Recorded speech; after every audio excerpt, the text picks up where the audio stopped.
你知道吗？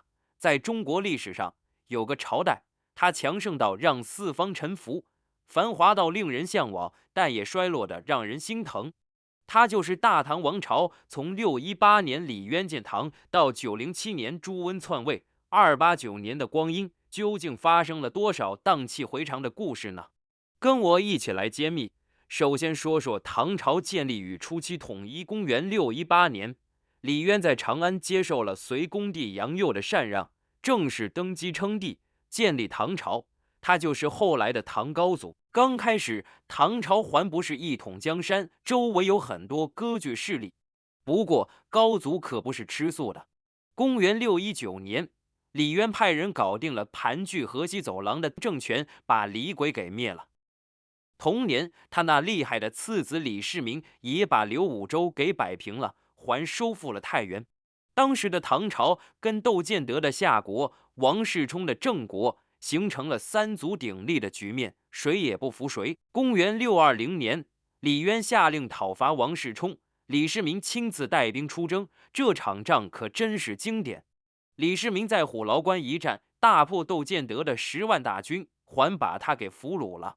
接着又击败王世充，逼他投降。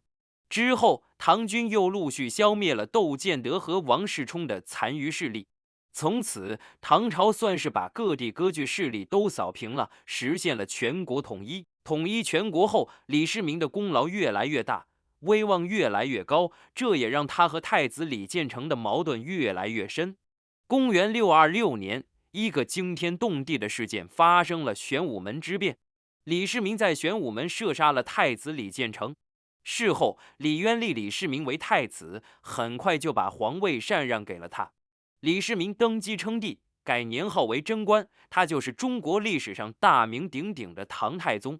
唐太宗在位期间，那真是个黄金时代啊！他积极听取群臣的意见，对内推行文治天下、虚心纳谏，提倡厉行节约，劝课农桑，让老百姓能够休养生息，整个国家一片国泰民安的景象。这就是中国历史上著名的贞观之治。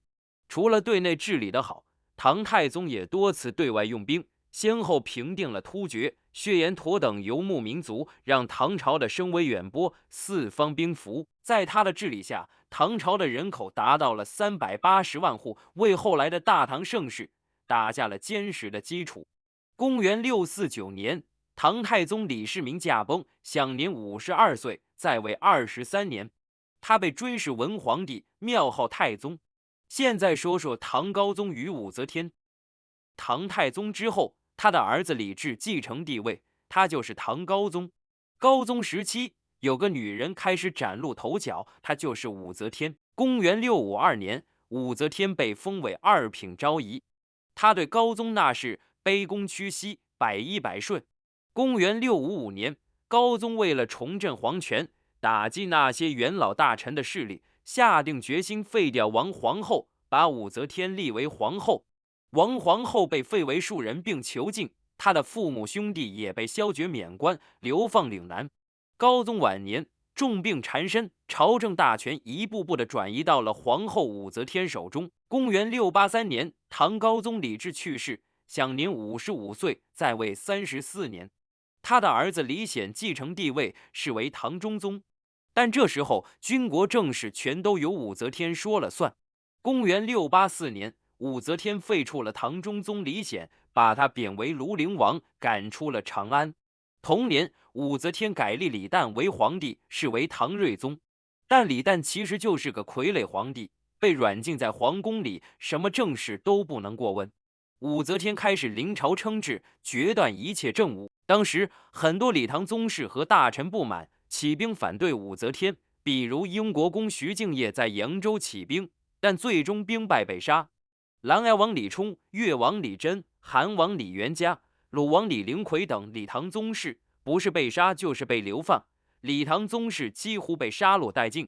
公元690年，武则天终于正式称帝，尊号圣神皇帝，改国号为周，历史上称作武周。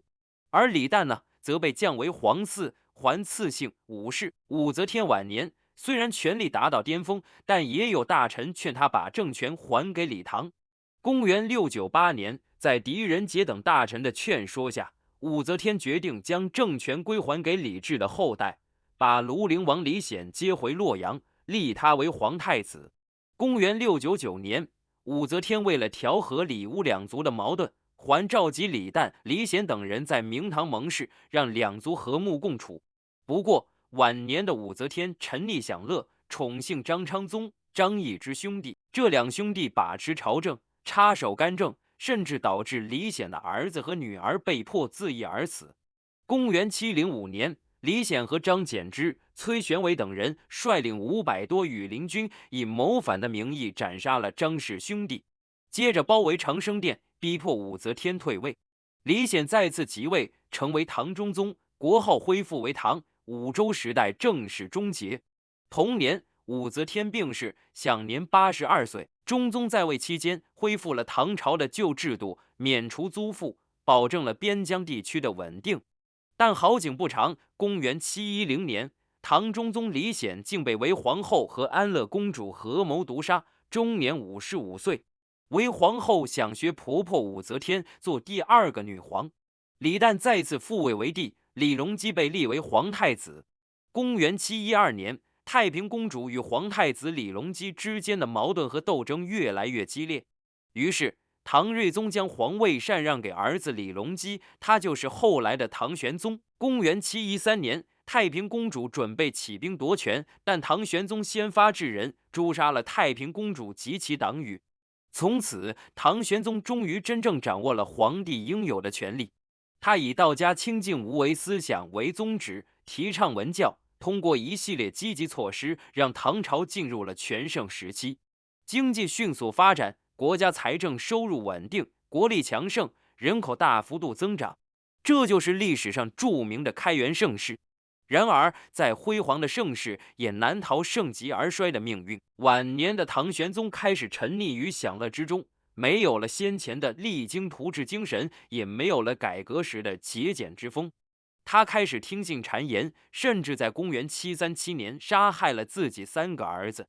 武惠妃死后，唐玄宗把杨玉环招进宫里，并在公元745年将她封为贵妃。为了讨贵妃的欢心，唐玄宗费尽心机，下令开辟了从岭南到京城长安的千里荔枝专线，以便荔枝能及时运到长安。杨玉环得宠后，他的堂兄杨国忠也跟住飞黄腾达，升任宰相，身兼40余职。杨国忠专权误国，败坏朝纲，整个唐朝开始混乱起来。政治的腐败和黑暗也影响了将领们贪功求官的欲望。在唐朝和南诏的战争中，先后战死病死的唐兵就达20多万人。公元755年，身兼范阳、平卢、河东3镇节度使的安禄山看准时机发动兵变，安史之乱就此开始。安禄山联合契丹、突厥等民族，组成15万号称20万联军，以讨伐杨国忠为借口起兵。次年，叛军长驱直入，攻陷唐都长安。唐玄宗李隆基仓皇出逃到马嵬坡，结果发生了兵变，军事哗变，杀了杨国忠，还逼杨贵妃自缢。史称马嵬兵变。之后，玄宗逃到成都。同年，他的儿子李亨在灵武登基称帝，是为唐肃宗。公元756年，安禄山在洛阳称帝，国号大业。之后，叛军内部也开始狗咬狗。公元757年，安庆绪杀了父亲安禄山，自立为帝。公元759年，叛军与唐军在襄州激战，唐军大败。同年，史思明攻陷邺城，杀了安庆绪，也自称大燕皇帝。而此时的唐肃宗却开始重用宦官李辅国，罢免了郭子仪等将领的兵权，导致朝中内讧不断。公元761年，史朝义杀了父亲史思明，后也自称大燕皇帝。公元762年，唐肃宗病逝，他的儿子李煜继承帝位，是为唐代宗。同年，唐代宗任命郭子仪为统兵元帅，还向回纥借了10万兵马，攻打被叛军占据的洛阳。唐军大胜，使朝义的部将纷纷投降，使朝义在众叛亲离的情况下上吊自杀。至此，持续了7年多的安史之乱终于完全平定。但这场战乱让唐朝元气大伤，从此由盛转衰，最后说说晚唐。公元763年，吐蕃趁机发兵攻入长安，纵兵焚掠，长安城被洗劫一空。幸好唐代宗启用郭子仪，才收复了长安。公元765年，吐蕃、回纥等30万大军再次进犯长安，又是郭子仪大破吐蕃，让唐王朝又一次转危为安。公元779年，唐代宗病逝，他的儿子李氏即位，是为唐德宗。德宗时期开始削藩，结果爆发了四镇之乱和泾原兵变。当时各地的节度使拥兵自重，称王称帝。唐德宗甚至被叛军包围长达1个月，史称奉天之难。德宗后来开始亲近宦官，并在全国范围内收取杂税，加剧了矛盾。公元805年，唐德宗去世，他的儿子李诵即位，是为唐顺宗。顺宗即位后，主导了永贞革新，主张削弱藩镇势力，罢免宦官。但这场改革很快就被宦官和保守派扼杀了。顺宗被迫让位，由他的儿子李纯即位，是为唐宪宗。唐宪宗可是一位中兴之主，他先后平定了一些叛乱，大力削藩，使中央的权力越来越强大，国家也越来越繁荣，出现了元和中兴的景象。可惜晚年的宪宗开始重用奸臣，变得迷信，痴迷于长生不老药，性情也变得暴怒，经常诛杀宦官。公元820年，唐宪宗死于非命，据说是被宦官所杀。之后的几位皇帝大多都比较平庸，比如唐穆宗纵情享乐，在位4年就死了。唐敬宗沉迷享乐，不理朝政，年仅17岁就被宦官杀害。唐文宗也被宦官软禁，朝中无可用之人。在宦官专权的乱局中，也曾有过短暂的复兴。公元840年，唐武宗即位，他解除了宦官仇士良的兵权，逐渐收回权力。当时佛教盛行，损害国库收入，于是唐武宗下令灭佛，拆毁佛寺，没收寺院土地。他在位期间，知人善用，正风肃纪，使唐朝在形式上获得统一，史称会昌中兴。公元846年，武宗去世，宦官永历唐宣宗即位。宣宗即位后，恢复了寺院，体恤百姓，减少赋税，注重人才选拔。他还先后击败了吐蕃、回纥、党项等族，收复了大片失地，使唐朝国势有所起色，百姓日渐富裕，史称大中之治。然而，这些中兴都只是昙花一现。公元859年，唐宣宗因服用仙丹中毒去世。他的儿子唐懿宗即位后，骄奢淫逸，任人唯亲，大建佛寺，使得佛教势力又迅速发展起来。结果导致浙东、徐州、四川等地相继发生动乱，民不聊生。公元873年，唐懿宗去世，12岁的李衍继位，他是唐朝里即位年龄最小的皇帝。此时唐朝政局混乱，宦官专权。公元878年，关东发生大旱，官吏强迫百姓缴足税，百姓走投无路，地方官员欺瞒上级，朝廷不知实情。各地拥兵自重的节度使们为了自保，都坐视观望。起义军迅速发展起来。公元880年，起义军逼近长安。公元881年，黄巢大军攻入长安。虽然黄巢起义最终失败，但此时各藩镇拥兵自重，中央禁军已经被彻底摧毁。公元888年，唐昭宗即位，他试图联合一些军阀攻打最强大的杀头军阀李克用，结果被打得大败。从此，唐昭宗威望尽失，沦落为诸侯们随意侮辱的对象。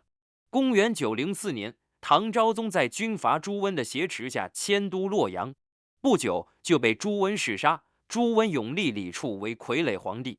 公元907年，朱温直接废掉皇帝，自立称帝，国号大梁，史称后梁。至此，大唐王朝正式灭亡，中国历史进入了混乱的5代十国时期。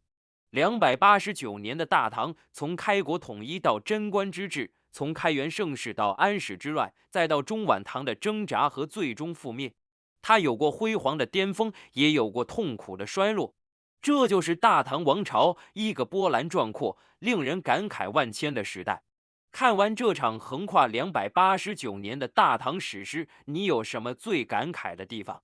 欢迎在留言区分享你的想法，别忘了订阅频道，开启小铃铛。下一期我们将继续一起挖掘更多历史的秘密，我们下期再见。